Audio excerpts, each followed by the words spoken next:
bube goro ga hụkwa ke kpọrọ nkiri n'ihi na onye agozile a na-ama aka n'ebe kwanu His Excellency Ikenna Ogbonna onye ọma na China. Kwụya! Ikenna Ogbonna le bịama o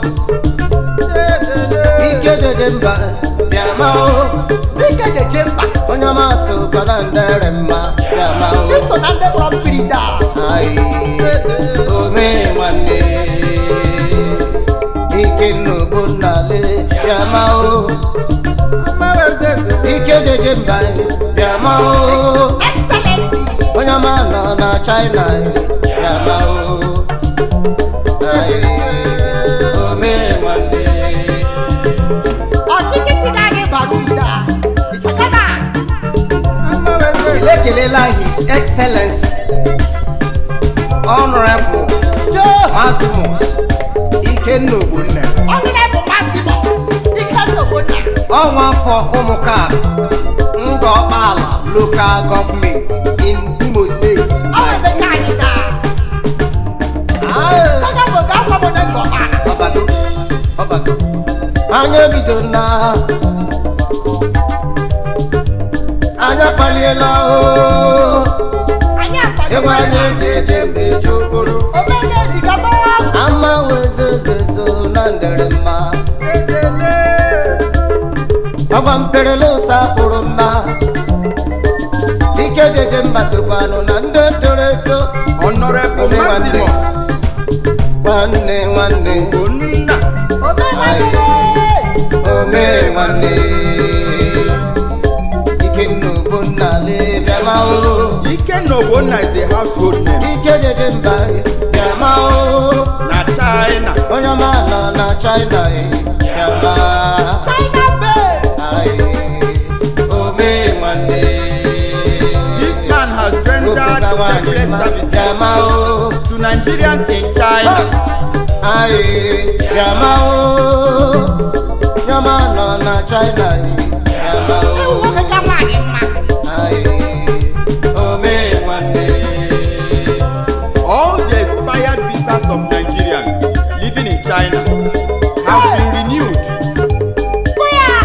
Even visas that expired for 10 years ago and above have been extended and validated. Omela China. China Bay. ọkụ nọ mbodo jeyere ghari ọkụ nọ na mba jeyere mba rio ndị jiria were akịrị nọ na ọwụ ebe nọ na agha n'egozi onye ji gị This man has helped many Nigerians dede onye were gị were ihe rere mba who want to travel back to Nigeria. onye ma nọ na China He did a great job to bring all Nigerians living in China together in unity and onye love. ma mmụ meche m ọnụ Che, che, che, che. President of Nigeria Community China isokwa na ndị dị mma O so na ndị ego Isokwa na ndị dị mma ya. ome nwanne Kwụya! ọwụya the chief executive CEO Guangzhou Maison Oh! Trading and Logistics Oh! Company Limited na China Ịnụgakwa ya n'ụga. He's a wonderful leader of our time. abịadu na China taa Ọ na-enyere ụmụ ogbenye aka. kemgbe i werela ọchịchị n'ala China He's a man of people. ndị visa anyị mere expire nwụla Ọ dị izi. ana m ere ya ahịa wọrụ ihe mara mma He has the good of others ndị ihe lesiri ike at heart. Hey, i mere ya dịrị anyị mma o Ụwa ga-esiela nwụ. kemgbe ị na-werela n'ọchịchị His Excellency Lay. ihe adịrịla anyị mma ejiri mara gị ba iome nwanne Ọ wụ ome nwanne. Ọ wụ eshishi eshiri ya eshi. agụle agụle ndị Igbo niile nọ na China Ndị Igbo niile ndị ọ na-ere aka. i mere ebiri Ụlọ na China. i mere eji ofu bịarụga ọrụ ji mee. ma ndị chọrọ ịlọkwa na Naịjirịa imere ya dịrịla gị mfe o ọkwa his excellency mere ya o. ọ bụghị egbe tiga Oh. omee nwanne Omee ya na-eji o. Kwụya. His Excellency le Honorable Mazimus Ikenna Ogbonnaya His excellency. ọchịchị gị dara mma Ọchịchị ga-akọgbuola nda. ndị na-achị ihe gbasara gị na-emetụ gị n'obi ahụ anyị yi tiga omee nwanne Ikenna Ogbonnaya bịa ma o ike jeje mba bịa ma o isokwa nọ na ndere mma bịa ma o Iso na ndị krakata. omee nwanne Kwụya. Ị ga-azụ ara ụmụ ogbenye ụyọ zụọla ha moto si mgbọgbara ha. Ọrụ izi. kedu maka Golden Fada gị Ichie Lawrence Ogbonna ya na lọlọ ya Ezinne Maria Ogbonna Ezi nnele. mama dịka ebere nwanyị ebere Ọkpọ ji mee.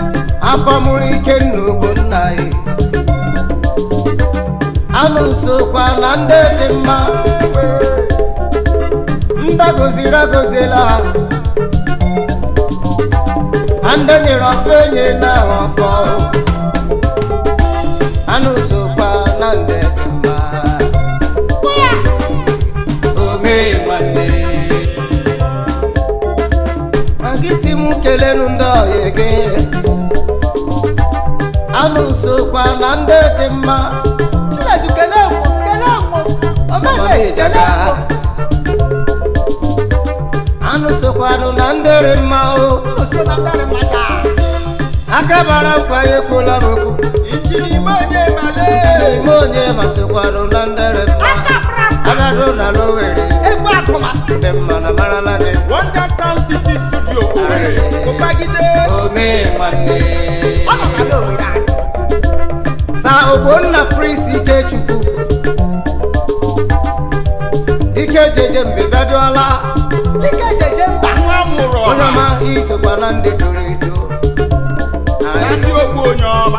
omee nwanne Kwụya. ọwụ ya wee zeguru na ihe me izọ nwa mụrụ ọha na ndị ugwu onye ọma Ha! onyezi onyezi onyezi Onye eze ya na-esila gị. Ah. CEO le CEO. Ajiro ya suti bịatụọla Asịrị ya su.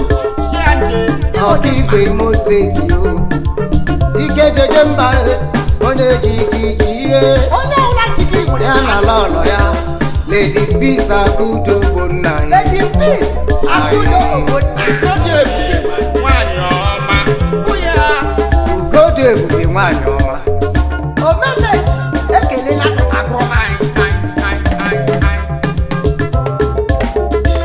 Chief John Chimezie Chimeziere. Chinyerugo wanụ n'Oziome N'ozu ome.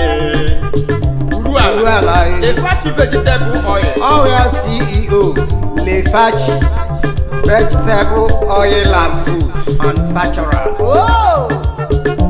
Aye. Executive Director, Lefa Group of Companies. John Bosco onye bụla nne Ọga m ndị ọga. John Bosco. onye ọma nọ na Piachabaga CEO, Bosco John. West Ụmalụ African ụlọ. Limited. Based in Port Harcourt.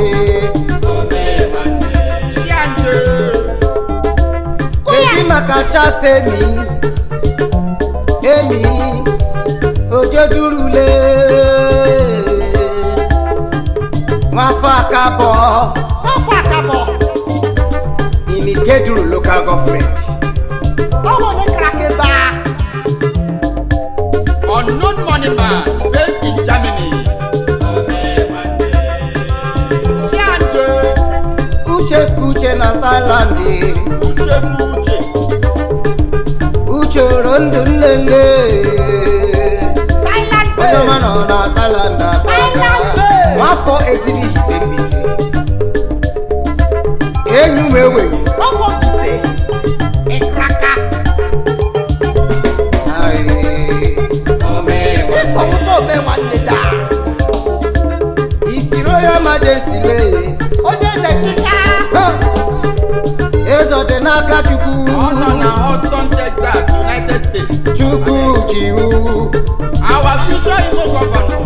onye sesokwa na ndị mara mma ọwụ ya dị future governor of Imo State onye ọma nọ na Austin, Texas, USA. VIP Igbo men worldwide. Ọ natara dike mma na isi nchaba.